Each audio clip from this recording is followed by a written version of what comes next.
Vamos falar agora sobre os capítulos 8 e 9 de Atos.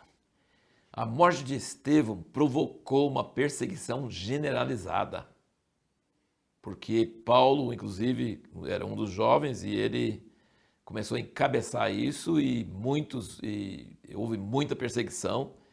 E o pessoal estava tão alegre lá em Jerusalém com o que Deus estava fazendo lá, que eles não estavam saindo para fazer o que Jesus tinha falado. Ele falou em Atos 1, né, ele falou que vai descer sobre vós o Espírito Santo e sereis minhas testemunhas, começando em Jerusalém, Judéia, Samaria e até os confins da terra. E eles estavam tudo em Jerusalém, e milhares de pessoas convertendo e causando aquela confusão, e sendo presos, e sendo libertos, e dando problema na distribuição para as viúvas, e aquela coisa maravilha e perseguição e todas essas coisas. E aí, com a perseguição de levantar por causa de Estevão, começaram a espalhar. Mas onde eles iam, eles pregavam a palavra. Fala aqui no versículo 4 do capítulo 8, no entanto, os que foram dispersos iam por toda parte anunciando a palavra. Eles não foram em missões, eles foram espalhados por causa da perseguição, mas onde eles estavam não ficavam calados. E aí nós vemos como Lucas foi inspirado. O livro de Atos é uma obra de arte, é maravilhoso, é muito bonito. Nós temos 4 registros sobre Jesus, os evangelhos. Mas essa época aqui nós só temos um registro. E Deus escolheu Lucas para escrever esse registro.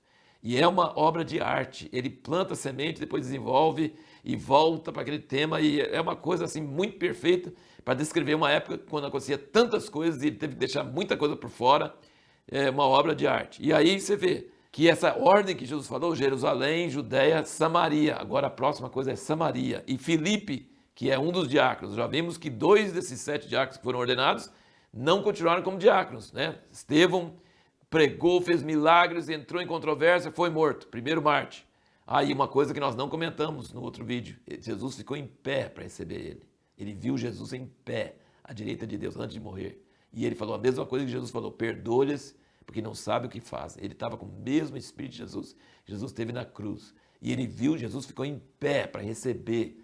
Jesus sempre está sentado à direita do Pai, mas ele ficou em pé para receber ele. Isso é coisa maravilhosa, tremenda.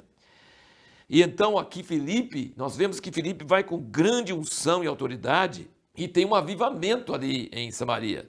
E muitas curas e paralíticos, coxos e muitos possessos libertos. E o mago que tinha naquela cidade, chamado Simão, que oprimia a cidade, ficou admirado e todo mundo tirou a atenção do mago e começou a crer que Jesus era maior poder e tal. E aí nós vemos então que Filipe foi grandemente usado por Deus, só que ele não tinha a mesma unção dos apóstolos em 2 sentidos. Ele batizava as pessoas, elas não recebiam o Espírito Santo na hora. E aí os apóstolos desceram, Pedro e João desceram lá e oraram por todo mundo que tinha se batizado e receberam o Espírito Santo, eles puseram as mãos. E aí o mago, Simão, ficou tão impressionado que ele queria comprar esse dom. E ele tinha sido batizado também. Então você percebe que Filipe tinha poder para curar, pregar, expulsar demônio, maravilhoso, muita coisa, mas ele não tinha unção de trazer o dom do Espírito Santo na imposição de mãos, e ele não teve discernimento de saber que esse Simão não estava convertido de verdade, né? E aí Pedro falou com ele, vá a tua prata, versículo 28, vá a tua prata contigo a perdição, pois cuidaste de adquirir com dinheiro o dom de Deus. Tu não tens parte nem sorte nesse ministério, porque o teu coração não é reto diante de Deus. Arrepende-te, pois, dessa tua maldade e roga ao Senhor para que porventura te seja perdoado o pensamento do teu coração, pois veja que estás em fel de amargura, em laços de iniquidade. Então ele falou para um cara que foi batizado por Filipe, mas não estava convertido. E também mesmo depois disso parece que não entendeu muita coisa. E aí no versículo 25 diz que Pedro e João, né, eles, pois, havendo testificado e falado a palavra do Senhor, voltando para Jerusalém, evangelizavam muitas aldeias dos samaritanos. Então eles foram lá para orar para as pessoas receberem o Espírito Santo, que Filipe tinha batizado, e depois na volta os dois passaram em muitas aldeias de samaritanos pregando o evangelho para os samaritanos. Então isso já é um cumprimento que Jesus tinha falado. Começa em Jerusalém, Judéia e Samaria, e depois até os confins da terra. E aí Deus falou com Filipe, um anjo do Senhor falou com ele, levanta-te, sai do avivamento. Quantos de nós iríamos sair de um lugar de avivamento? Não, ia falar, está amarrado. Deus quer que eu fique aqui no avivamento. Não, vai para o deserto. Fazer o que no deserto? Não, mas vai para o deserto, estou mandando. E ele foi. E aí encontrou um eunuco e ele estava lendo Isaías 53 na hora que Filipe chegou. Olha como o Espírito Santo organiza os encontros. Então o anjo mandou, e aí quando o Filipe está no deserto, o Espírito fala com ele. Então o anjo mandou ele ir para o deserto, quando chegou lá o Espírito falou com ele, chega perto daquele carro. E ele chegou correndo, acompanhando o carro, e pregou o evangelho para o eunuco, batizou o eunuco, e quando ele saiu da água, puf, meio de transporte mais barato que existe e mais rápido, ele foi arrebatado, ele sumiu. Filipe sumiu, e aí nós vemos aqui no versículo 40 do 8, mas Filipe achou-se em Azoto, uma cidade muito longe dali. Deus poupou ele a viagem de andar pelo deserto, naquela areia quente e tudo mais, foi embora, sumiu. E diz que ele se achou em Azoto e indo passando evangelizava todas as cidades até que chegou a Cesareia. Ele também evangelizou muitas cidades até chegar em Cesareia. Os apóstolos voltando de Jerusalém evangelizaram muitas cidades samaritanas e Filipe se achou em Azoto, o Espírito Santo deixou ele lá e ele foi pregando na cidade. Por que ele parou em Cesareia? Será, hein? Depois você vai ver em Atos 21, versículo 8 e 9, que muitos anos depois Paulo encontra ele morando em Cesareia com várias filhas que profetizavam. Então ele encontrou a esposa dele lá em Cesareia, casou e constituiu família e ficou em Cesareia. Esse Filipe, coisa preciosa e maravilhosa, né? E então aqui nós vemos, assim no capítulo 9, a conversão de Saulo. Isso, ele foi para Damasco com cartas, ele já tinha acabado de prender todo mundo que ele conseguia lá em Jerusalém, agora queria pegar lá em Damasco e prender pessoas que estavam confessando o evangelho. E no caminho, o Senhor Jesus encontra com ele. O Senhor encontra com ele, cai por terra, versículo 4, ouve uma voz que dizia, Saulo, Saulo, que coisa preciosa alguém te chamar pelo seu nome, hein? Saulo, Saulo, por que me persegues? E ele perguntou, quem és tu? Essa voz sabia quem ele era, mas ele não sabia quem é que estava falando com ele. Respondeu o Senhor, eu sou Jesus a quem tu persegues.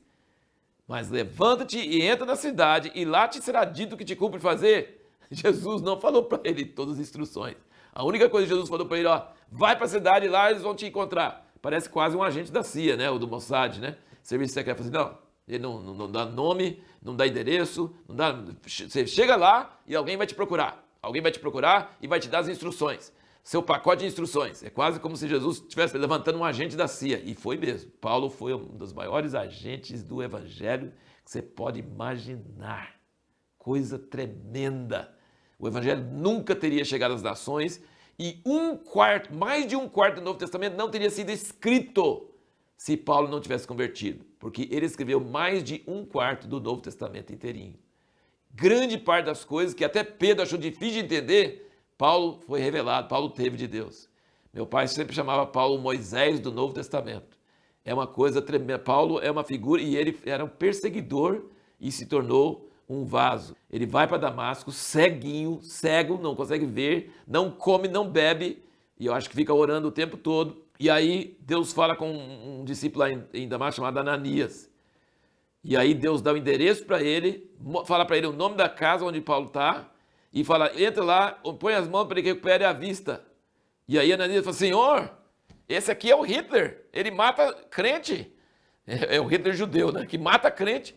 Deus fala assim, não se preocupe, vai, estou mandando. Ele deve ter despedido da família, né? O Ananias deve ter despedido da família, deve ter falado assim, gente, se eu não voltar, é porque eu obedeci a Deus, mas eu fui lá ao encontro perseguidor que veio aqui para matar os crentes cristãos. Eu sou louco, mas Deus me falou para ir, eu estou indo. Aí ele chega lá, entra na casa e põe a mão em cima do cara e fala assim, irmão Hitler, Deus de mim me mandou para abrir seus olhos. E Deus falou com ele, esse é o vaso escolhido, versículo 15. É um vaso escolhido para levar meu nome perante os gentios e os reis e os filhos de Israel, pois eu lhe mostrarei quanto lhe cumpre padecer pelo meu nome. Ele fazia os outros padecer, ele vai padecer. E eles é um vaso escolhido para levar meu nome diante dos gentios e diante dos reis e dos filhos de Israel. E aí ele teve os olhos abertos na hora e começou a ser perseguido, começou a pregar. Agora pensa bem, gente. Ele ficou 3 dias sem comer, sem beber, cego. Por que Deus demorou 3 dias? Porque tinha que morrer um monte de coisa dentro de Paulo. Ele tinha, então muitas vezes a espera da solução é mais importante do que a solução. Muitas vezes esses 3 dias foram mais importantes ainda quase do que Ananias encontrar com ele. Então não é, Deus não faz as coisas de repente. Foi uma coisa maravilhosa. E aí ele recebeu instrução, aí ele foi para Jerusalém e ninguém queria saber dele, mas Barnabé teve a graça, levou ele, mostrou como é que Deus tinha falado com ele. E aí foi maravilhoso isso aí. E agora a pergunta que nós vamos responder no próximo vídeo. Por que a conversão de Cornélio e sua família foi tão importante para o avanço do Evangelho?